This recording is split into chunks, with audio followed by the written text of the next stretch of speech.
নমস্কার, আমি তস্মিনা। নমস্কার, আমি ইন্দ্রাণী। শুরু করছি বিয়ন্ড পলিটিক্স। থাকলে 30 দিন গ্রেফতার, মন্ত্রিত্ব খোয়া যাবে তার।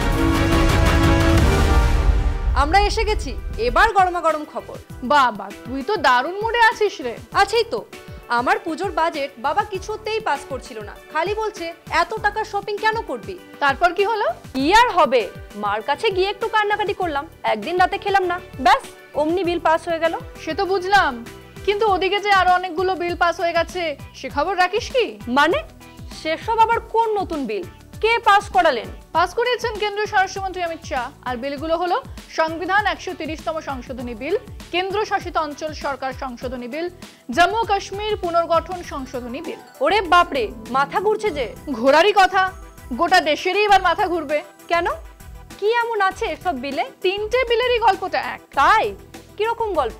গল্পটা হলো, কোন মন্ত্রী, সে তিনি প্রধানমন্ত্রী বা মুখ্যমন্ত্রী যেই হন না কেন, যদি 30 দিনের বেশি জেলে থাকেন, তাহলে 31 দিনের মাথায় তার মন্ত্রিত্ব চলে যাবে। 30 দিন মানে 1 মাস। এই 1 মাসে যদি তার অপরাধ প্রমাণ না হয়, তাহলেও তার গদিটি যাবে, কোনো ছাড় নেই। এ তো বেশ ভালো কথা গো। মোটেই ভালো কিছু নয়। এই বিলকে হাতিয়ার করে বিজেপি তো অন্য দলের যে কোনো মন্ত্রীকে গ্রেফতার করাতে পারে, মন্ত্রিত্ব কেড়ে নিতে পারে, এমনকি পরপর অ্যারেস্ট করিয়ে সরকারও ফেলে দিতে পারে। সত্যি, এটা তো ভেবে দেখিনি। কি হবে এবার? সে কথা পরে, আগে তুই এই খবরটা দেখ। মঙ্গলবার সন্ধ্যায় কেন্দ্রীয় স্বরাষ্ট্রমন্ত্রী অমিত শাহ হঠাৎই লোকসভার মহাসচিবকে চিঠি দিয়ে জানান তিনি বুধবার 20 আগস্ট সংসদের চলতি বর্ষাকালীন অধিবেশনে 3টি গুরুত্বপূর্ণ বিল পেশ করবেন। এগুলি হল সংবিধান 130তম সংশোধনী বিল 2025, কেন্দ্রীয় শাসিত অঞ্চল সরকার সংশোধনী বিল 2025 এবং জম্মু ও কাশ্মীর পুনর্গঠন সংশোধনী বিল 2025। যেমন বলা তেমনই কাজ, বিলগুলি পেশ করলেন স্বরাষ্ট্রমন্ত্রী। কি আছে এই সংশোধনী বিলগুলিতে? এই সংশোধনীর মাধ্যমে রাষ্ট্রপতি, গভর্নর বা কেন্দ্রশাসিত অঞ্চলের লেফটেন্যান্ট গভর্নররা কোনো মুখ্যমন্ত্রী বা রাজ্যের মন্ত্রীকে সরিয়ে দিতে পারবেন যদি তিনি টানা 30 দিন জেলে থাকেন। এখানে দোষী সাব্যস্ত হওয়ার দরকার নেই, শুধু 30 দিনের বেশি আটক বা গ্রেপ্তার থাকলেই তিনি পদ হারাবেন। একই নিয়ম মানতে হবে প্রধানমন্ত্রীকেও। প্রধানমন্ত্রী যদি 30 দিন জেলে থাকেন, তবে তাকেও পদত্যাগ করতে হবে। সংবিধানের 75 অনুচ্ছেদে নতুন ধারা যুক্ত করার প্রস্তাব আনা হয়েছে। সেখানে বলা হয়েছে, একজন মন্ত্রী তারা 30 দিন জেলে থাকলে রাষ্ট্রপতি তাকে পদ থেকে সরাবেন।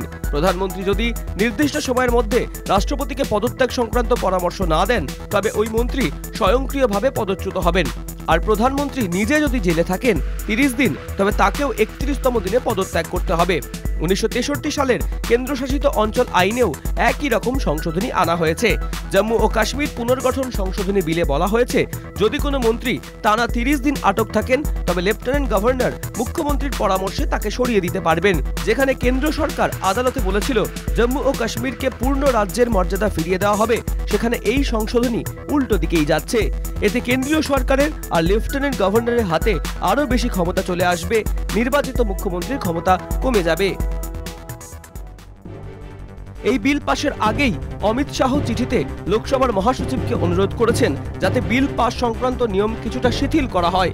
সাধারণত নিয়ম 19A অনুযায়ী বিল আনার আগে নোটিশ দিতে হয় এবং 19B অনুযায়ী বিলটি সব সাংসদদের মধ্যে আগে ভাগে বিতরণ করতে হয়। কিন্তু অধিবেশনের হাতে মাত্র 2 দিন সময় থাকায় শাহ নিয়ম সহজ করার আবেদন করেছেন। মঙ্গলবার রাতে সরকারি আনুষ্ঠানিকভাবে জানায়, এই 3টি বিল লোকসভায় আনা হবে এবং প্রয়োজনে 21শে আগস্ট পর্যন্ত আলোচনা চলতে পারে। লোকসভার সচিবালয় প্রথমে নিয়ম ভাঙার বিষয়টি উল্লেখ করলেও পরে স্পিকার ওম বিড়লা সচিবালয়কে সমাধান খুঁজে বের করতে বলেন। তাই শাহ আবার আলাদা চিঠি দিয়ে নিয়ম শিথিল করার অনুরোধ জানান। সবশেষে জানা গেছে, এই বিলগুলি লোকসভায় পেশ করার পর নির্বাচিত কমিটিতে পাঠানো হতে পারে, কারণ বিরোধীদের হাতে খসড়া পড়ার সময়ই দেওয়া হয়নি। এবার বলো, এই ভয়ঙ্কর বিল যে পাস হয়ে গেল, কেউ কিছুই বলছে না। তার আগে বল, গেস্টাপো কাকে বলে জানিস? গেস্টাপো? না তো, কাকে বলে? গেস্টাপো ছিল হিটলারের গোয়েন্দা বাহিনী। এরা খুঁজে খুঁজে বার করতো কারা হিটলারের বিরোধিতা করছে। তারপর কি হতো? তারপর তাদের দুনিয়া থেকে সরিয়ে দেওয়া হতো। বুঝলাম, কিন্তু তুমি কথা বলছো কেন? আমি বলছি না, সাংসদ আসাদুদ্দিন ওয়েসি বলেছেন বিজেপি এসব করে গেস্টাপো তৈরি করতে চাইছে। ঠিকই তো বলেছেন। কেসি বেনুগোপাল বলেছেন 2010 সালে অমিত শাহ যখন মার্ডার কেসে অ্যারেস্ট হয়েছিলেন, তখন তার এসব বিল পাস করানোর কথা মাথায় আসেনি কেন? দারুণ, আরেকটু ডিটেইলসে বলো তো।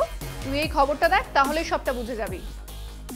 লোকসভায় অমিত শাহ যে 3টি বিল পেশ করেছেন তা নিয়ে বিরোধী দলের তীব্র প্রতিক্রিয়া দেখা যায়। কংগ্রেস, আরএসপি, এআইএমআইএম ও সমাজবাদী পার্টির সাংসদরা বিলটির বিরোধিতা করেন। বিল পাশের আগে বিরোধীদের খসড়া পড়ার সময়ই দেওয়া হয়নি। এআইএমআইএম সাংসদ আসাউদ্দিন ওয়াইসি বলেন, এই বিল গণতন্ত্র ধ্বংস করবে এবং এটি বিলের মাধ্যমে সরকার হিটলার জামানার মতো গেস্টাপো তৈরি করবে। তার মতে মুখ্যমন্ত্রী বা মন্ত্রীকে অপসারণের ক্ষমতা কেবল প্রধানমন্ত্রী বা বিধানসভায় অনাস্থা ভোটের মাধ্যমে হওয়া উচিত, কিন্তু এই বিল আমলাদের হাতে ক্ষমতা দিচ্ছে, যা সংবিধানের ৭৪(১) ধারার পরিপন্থী।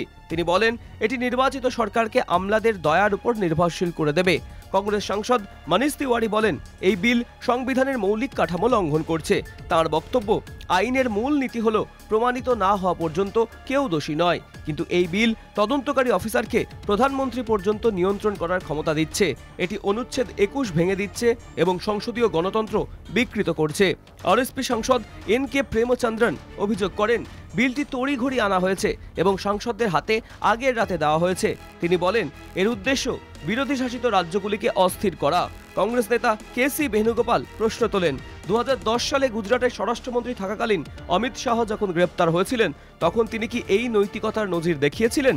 অন্যদিকে সমাজবাদী পার্টির সাংসদ ধর্মেন্দ্র যাদবও বিলটির বিরোধিতা করেন। আগেই দুজন মুখ্যমন্ত্রী ঝাড়খণ্ডের হেমন্ত সোরেন ও দিল্লির অরবিন্দ কেজরিওয়াল জেলে গিয়েছিলেন। সোরেন আগেই পদত্যাগ করেছিলেন, কিন্তু কেজরিওয়াল জেল থেকেও মুখ্যমন্ত্রী পদে ছিলেন। দিল্লির দুই মন্ত্রী মনীষ সিসোদিয়া ও সত্যেন্দ্র জৈনও জেলে ছিলেন। অবিজেপি রাজ্যের বহু মন্ত্রীকে ইডি, সিবিআই নানান মামলায় বিনা বিচারে আটকে রেখেছিল মাসের পর মাস। এদিকে এজেন্সি লেলিয়ে বিরোধীদের উপর চাপ, অন্যদিকে পিএমএলএ আইন, তার উপর এইসব সংশোধনী বিল, সব মিলিয়ে জনমত ছাড়াই ইচ্ছামতো নির্বাচিত সরকার ফেলে দেওয়ার ষড়যন্ত্র করছে অমিত শাহ, এমনটাই অভিযোগ বিরোধীদের মতে এই বিল আসলে পুলিশ রাজ কায়েম করবে, গণতন্ত্রকে দুর্বল করবে এবং রাজনৈতিক উদ্দেশ্যে তা ব্যবহার করা হবে। সবই তো বুঝলাম, কিন্তু বিজেপি হঠাৎ এরকম আদা জল খেয়ে পড়লো কেন? তার অনেক কারণ আছে, শুধু একটা কারণ নয়। কি কারণ বলো তো? বিরোধীদের বাগে আনতে পারছে না বিজেপি, তার উপর পশ্চিমবঙ্গ, বিহারের সামনেই বিধানসভা ভোট। মানে বুঝতে পারছি না, একটু খুলে বলো। এই দেখ, এজেন্সি দিয়ে কোনো একটা অভিযোগে গ্রেফতার, তারপর টেনে টুনে আটকে রাখতে হবে ৩০ দিন। প্রমাণ দেওয়ার বা তদন্ত করার কোনো দরকার নেই। বাহ, বিনা দোষেও যদি কেউ আটকে থাকেন তারও মন্ত্রিত্ব যাবে। সেটাই তো অমিত শাহের মাস্টার প্ল্যান। বিরোধীরা তো সেটা নিয়েই কথা বলছে। কিন্তু শাহ তো বলেছেন এই আইনের আওতায় প্রধানমন্ত্রীও আছেন। প্রধানমন্ত্রীর কথা ছাড়, তুই শুধু আমায় বল, কজন বিজেপির মন্ত্রীও ছেড়ে দে, নেতা কজন বিজেপির লোককে গ্রেফতার করেছে এজেন্সি? এটা কিন্তু তুমি ঠিক বলেছো, এজেন্সি তো শুধুমাত্র বিরোধীদের ধরে। শুধু ধরে না, কোনো অভিযোগে ধরা পড়ে যদি কেউ বিজেপিতে যায় তাহলেও তার নামে আর কোনো কেস থাকে না। তার মানে এই গোটাটাই বিরোধীদের জন্য, বিজেপির জন্য নয়? তেমনটাই তো আশঙ্কা। জনমতে নির্বাচিত সরকার ফেলে দিতে এই আইনটাই যথেষ্ট। সত্যি কি কালো দিন গণতন্ত্রের পক্ষে। শুধু কালো নয়, ঘন কালো দিন। নে এবার শেষ কর। তাই ভালো, সময় নেই। তাই বিয়ন্ড পলিটিক্স আজকের মতো এই পর্যন্তই। দেখতে থাকুন কলকাতা টিভি, রাত দিন 7 দিন।